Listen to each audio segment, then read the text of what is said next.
todos que nos assistem presencialmente, todos que nos assistem pela internet também. Hoje nós teremos mais uma mensagem da série Jesus, o Messias, o Filho de Deus, baseado no livro de Mateus. E antes de começar, eu queria fazer uma pergunta para vocês. Acho que vai ser uma pergunta difícil de vocês responderem. Alguém aqui gosta de férias? Pelas reações, eu acredito que deva ser um momento bom, né? De fato, né? As férias sempre são boas. Eu pelo menos tenho a sensação de que as férias passam sempre muito rápido, né? Eu não sei se elas são curtas demais ou se os dias se aceleram, mas enfim, elas passam. A gente muitas vezes aproveita as férias para fazer alguma outra coisa, né? Não para descansar, mas a gente aproveita aquilo que a gente não pode fazer no dia a dia, porque tem algum trabalho, alguma coisa a fazer, então a gente aproveita esse período. Mas por que eu estou falando de férias, né? É só para contextualizar o texto de hoje. Porque era isso que Jesus estava querendo para os discípulos dele. A gente vê no texto de Marcos, né, não está nesse texto de Mateus, mas no texto paralelo a esse, no Evangelho de Marcos, no capítulo 6, versículo 31, diz assim: havia muita gente indo e vindo, a ponto de eles não terem tempo para comer. Imagina. Jesus lhes disse: venham comigo para um lugar deserto e descansem um pouco.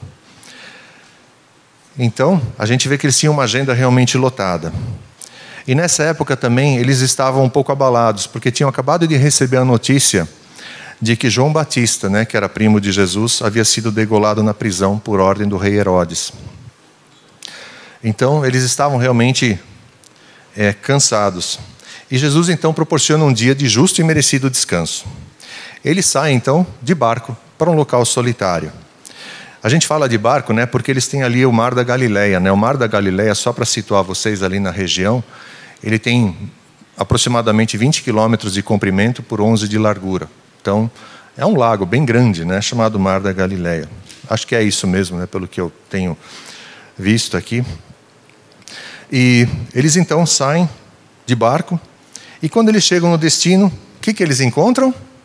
Uma multidão de pessoas já esperando por eles. As pessoas já estavam lá, esperando eles chegarem. Gente carente, doente, gente faminta. E interessante que as pessoas sabiam disso, né? Naquela época não tinha rede social, não tinha celular, nada, né? As pessoas sabiam, né? No boca a boca as informações corriam muito rápido. Então, quando chegaram lá, viram aquela multidão, os discípulos, no dia de descanso dos discípulos, lembrem disso, né? Eles devem ter se surpreendido, porque Jesus não despediu a multidão. O que ele fez? Ele cancelou o feriado deles. Jesus começou a curar, começou a ensinar aquelas pessoas. Por quê? Porque ele se compadeceu delas. E aí a gente pensa, tá bom, então eles passaram aquele dia fazendo tudo isso, e no final do dia, então, Jesus vai dizer, agora então, vamos descansar finalmente, né? Que nada. Aí Jesus fala para eles, entrem no barco, eu vou despedir a multidão, e aí, então vocês vão, peguem o barco e já vão na frente. Isso daqui é só para a gente começar a chegar no texto da leitura bíblica de hoje. Tudo isso aqui é só para chegar nesse ponto.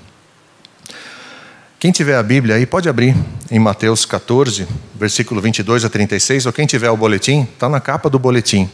Tá? Então, a gente vê aqui, logo em seguida, Jesus insistiu com os discípulos para que entrassem no barco e fossem adiante dele para o outro lado, enquanto ele despedia a multidão. Tendo despedido a multidão, subiu sozinho ao monte para orar. Ao anoitecer, ele estava ali sozinho, mas o barco já estava a considerável distância da terra, fustigado pelas ondas, porque o vento soprava contra ele. À alta madrugada, Jesus dirigiu-se a eles andando sobre o mar. Quando o viram andando sobre o mar, ficaram aterrorizados e disseram, é um fantasma, e gritaram de medo. Mas Jesus imediatamente lhes disse, coragem, sou eu, não tenham medo. Senhor, disse Pedro, se és tu, manda-me ir ao teu encontro por sobre as águas. Venha, respondeu ele. Então Pedro saiu do barco, Andou sobre a água e foi na direção de Jesus. Mas quando reparou no vento, ficou com medo e, começando a afundar, gritou: Senhor, salva-me. E imediatamente Jesus estendeu a mão e o segurou e disse: Homem de pequena fé, por que você duvidou? Quando entraram no barco, o vento cessou. Então os que estavam no barco o adoraram, dizendo: Verdadeiramente tu és o Filho de Deus. Depois de atravessarem o mar, chegaram a Genezaré. Quando os homens daquele lugar reconheceram Jesus, espalharam a notícia em toda aquela região e lhe trouxeram seus doentes. Suplicavam-lhe que apenas pudessem tocar a borda do seu manto, e todos que nele tocaram foram curados. Vamos orar. Baixem suas cabeças, por favor. Querido Deus, muito obrigado pela tua palavra, que possamos aprender aquilo que o Senhor tem para nos ensinar aqui hoje. Nós pedimos em nome de Jesus. Amém.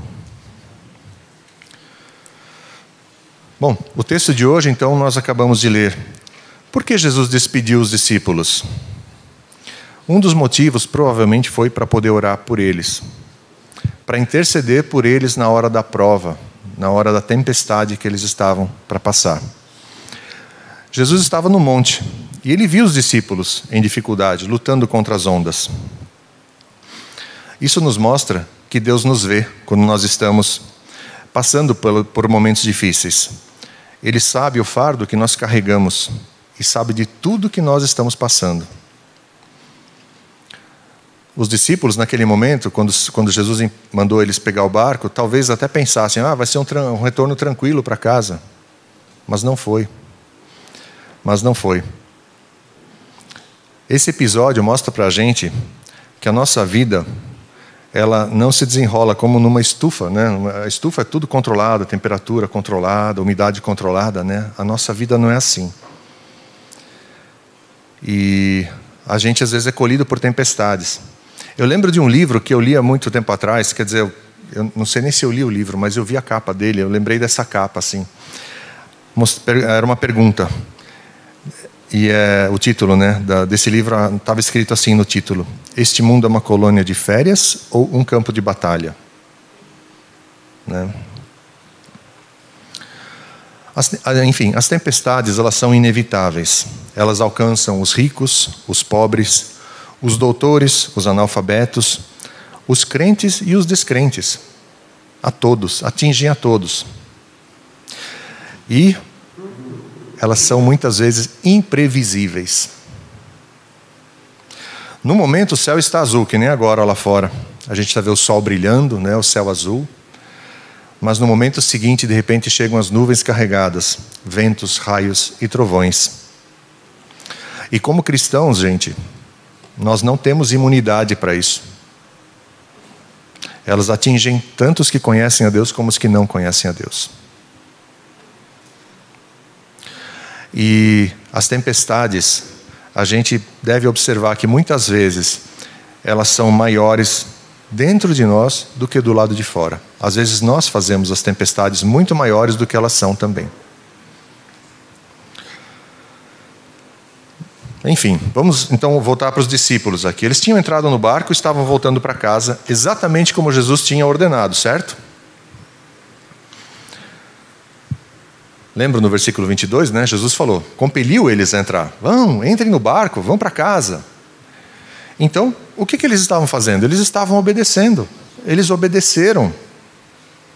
Eles estavam dentro da vontade de Deus ali. E mesmo assim, a tempestade os pegou. Até parece que eles foram empurrados para dentro da tempestade, né? Jesus falou, pega o barco e vai lá. Vamos para dentro da tempestade. Mas por que isso, né, gente? Como que nós vamos entender uma situação dessas? Por que Deus permite que nós sejamos apanhados de surpresa por situações difíceis? Porque Deus nos, entre aspas, assim, nos empurra para dentro de uma crise. Porque acidentes trágicos, perdas dolorosas, doenças graves atingem aqueles que estão fazendo a vontade de Deus. É mais fácil a gente entender que a obediência nos leva a lugares tranquilos e calmos, nunca para a fornalha da aflição. É mais fácil a gente aceitar que a obediência nos livra da tempestade, não que ela nos arrasta para dentro dela. O que nós podemos concluir com isso? Pelo menos uma coisa: que a presença de problemas na nossa vida não significa que nós estamos fora da vontade de Deus. Às vezes a gente ouve a pessoa dizendo: se você está passando por um problema, é porque você está longe de Deus. É o que nós estamos vendo aqui no texto. Os discípulos obedeceram e estavam passando pela tempestade. Então, esse já é um ponto muito importante para nós. Mesmo a gente passando por isso, Deus não está indiferente à dor. E nós não devemos desanimar por causa das tempestades na nossa vida. Elas podem estar fora do nosso controle, como estavam ali para os discípulos, mas não estavam para Deus. Warren Wiersbe diz que há 2 tipos de tempestades: aquelas que vêm para nossa correção, quando Deus nos disciplina, e aquelas que vêm para nosso aperfeiçoamento, quando Deus nos ajuda a crescer. E aqui a gente vê que os discípulos, eles estavam passando algumas horas de aflição nesse mar. O mar era muito conhecido deles, eles eram pescadores na sua maioria, né? Então o mar era algo conhecido para eles. Eles não estavam ali como num lugar estranho. Mas eles estavam com muita dificuldade.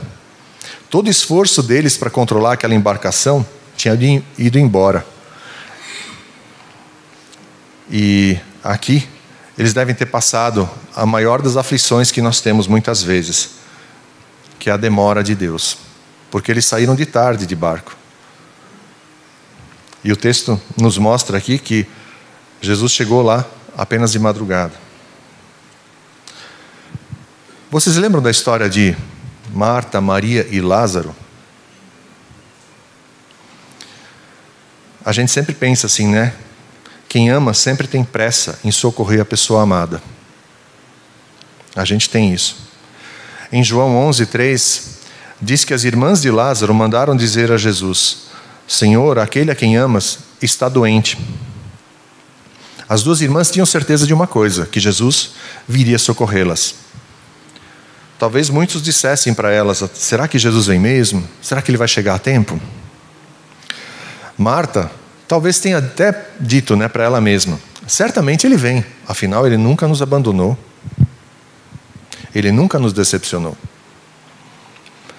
Mas a certeza inicial dela talvez tenha sido substituída pela ansiedade.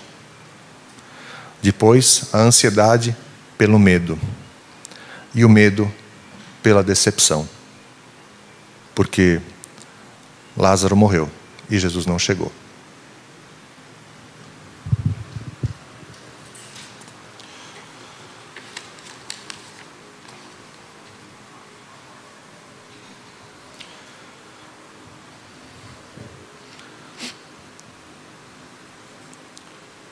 Muitas vezes,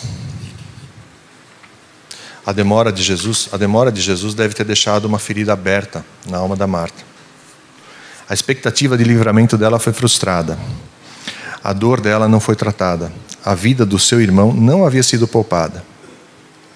Marta estava talvez tão machucada que não podia mais crer na intervenção sobrenatural de Jesus. Mas antes da gente censurar Marta, vamos sondar os nossos corações. Quantas vezes as pessoas nos fazem comentários ou perguntas, ou mesmo nós mesmos nos questionamos? Por exemplo, se Deus se importa com você, por que você está passando por esse problema? Se Deus satisfaz todas as suas necessidades, por que você ainda está sozinho nos braços da solidão? Se Deus é tão bom, por que não poupou você ou a pessoa que você ama daquele trágico acidente? São perguntas que vêm.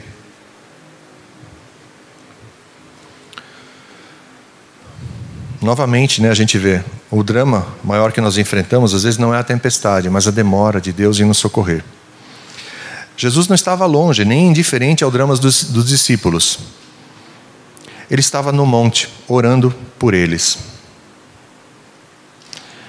Até hoje, na aula de EBD, a gente falou, um dos ministérios, né, do cristão é interceder, é orar pelas pessoas. O pastor Klaus falou isso para a gente. Aqui Jesus estava orando pelos discípulos dele. E Deus não está longe quando estamos passando pelas dificuldades. Na verdade, Ele está trabalhando em nosso favor.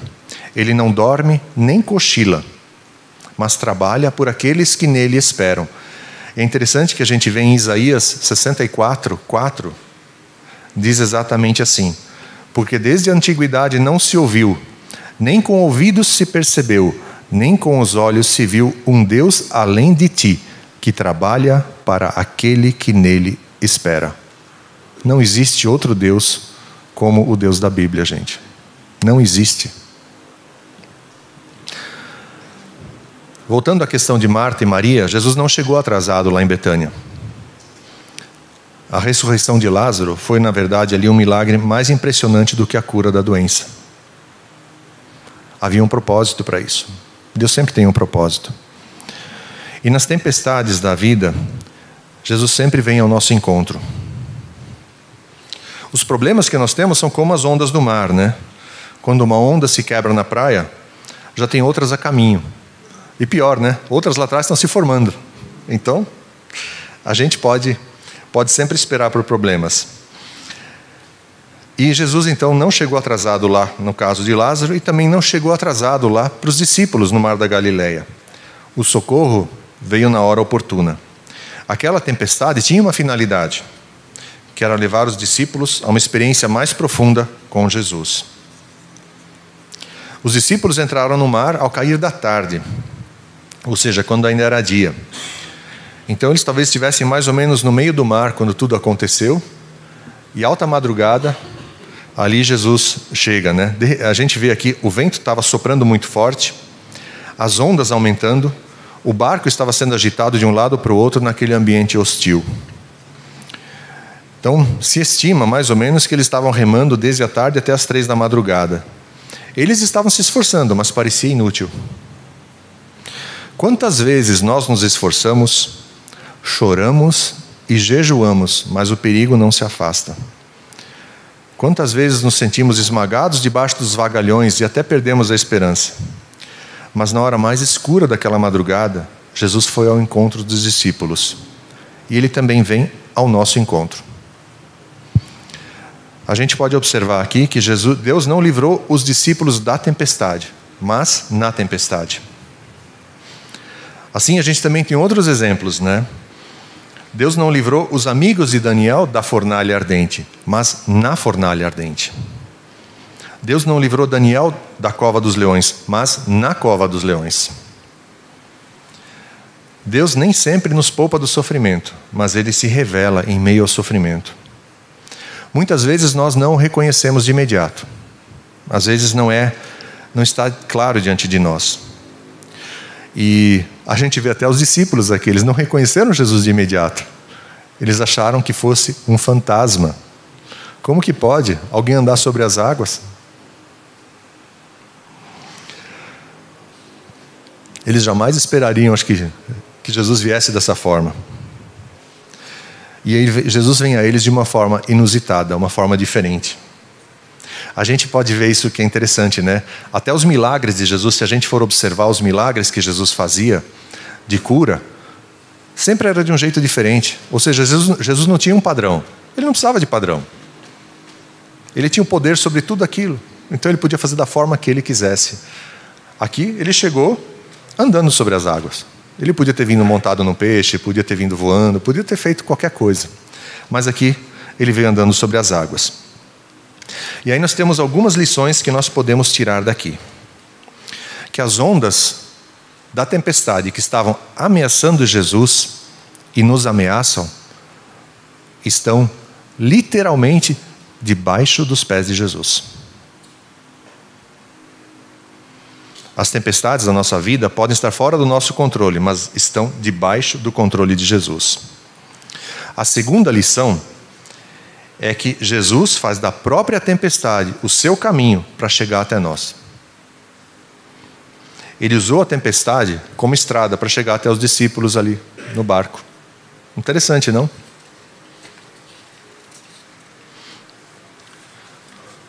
E uma terceira lição é que Jesus não vem apenas ao nosso encontro, mas para nos socorrer.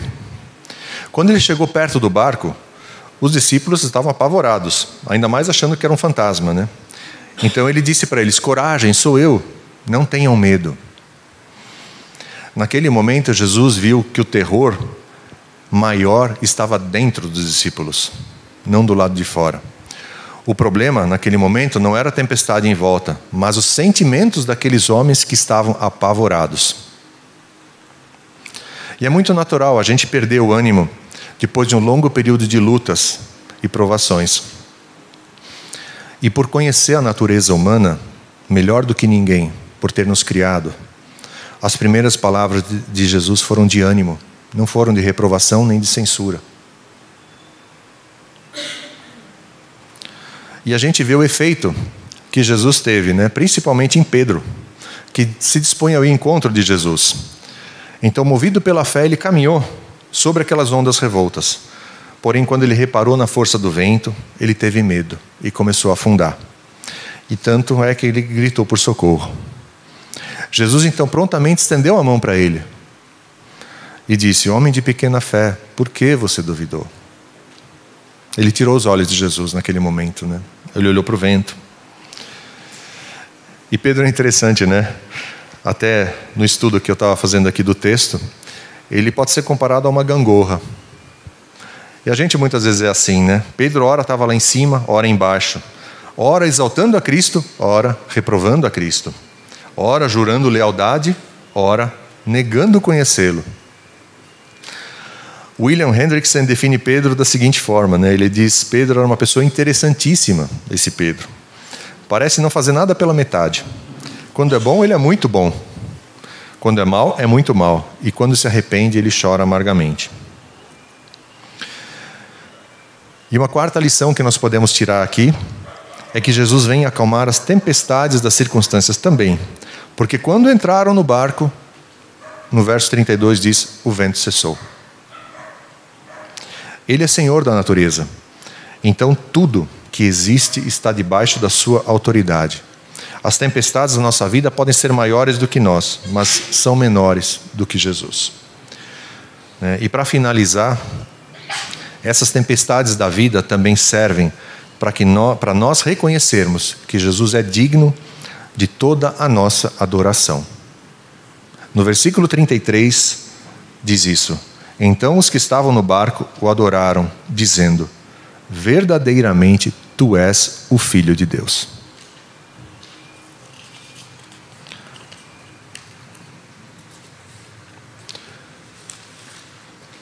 As tempestades muitas vezes abrem os nossos olhos e nos colocam então de joelhos, adorando a Deus. Quando elas passam, aqui como no caso passaram, nós podemos ser usados para Deus para trazer cura e alívio para as pessoas em sofrimento. Conforme o texto de hoje termina, do versículo 34 em diante, diz que eles, quando atravessaram o mar, chegaram a Genezaré. E os homens daquele lugar reconheceram Jesus, espalharam a notícia e trouxeram todos os seus doentes e suplicavam para que pudessem tocar a borda do seu manto, e todos que nele tocaram foram curados. As pessoas reconheceram Jesus e os discípulos quando desembarcaram lá e trouxeram as pessoas para receber cura e ajuda. Que nós possamos também, de igual modo, levar o melhor remédio, seja falando ou vivendo diariamente de forma a trazer alívio e cura para as pessoas, apresentando a elas a Jesus Cristo, o Messias, o Filho de Deus, nosso Salvador. Amém? Vamos orar ainda? Pai querido, obrigado por essa palavra. Obrigado, Senhor, que as tempestades são menores do que o Senhor. Ajuda-nos a ver isso e que nós possamos reconhecer o Senhor como verdadeiramente o Filho de Deus, nosso Salvador. Nós pedimos a Ti que essas palavras fiquem em nossos corações. Em nome de Jesus. Amém.